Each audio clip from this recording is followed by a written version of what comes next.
Hallo, ek is Ronel Besaidnout en welkom by die tafel. Kom skuif weer jou stoel nader. Laat die gejaag van die dag vir 'n oomblik stil word. Die tafel is gedek, die gasheer wag reeds. Die meeste van ons dink vrede is iets wat kom na die storm.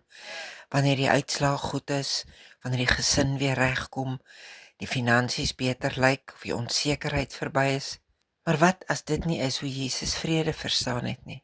Vandag neem hy ons terug na die laaste aand voordat hy gekruisig sou word. Hy weet wat voorlê.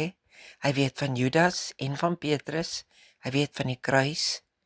En tog is een van sy laaste geskenke aan sy disippels sy vrede.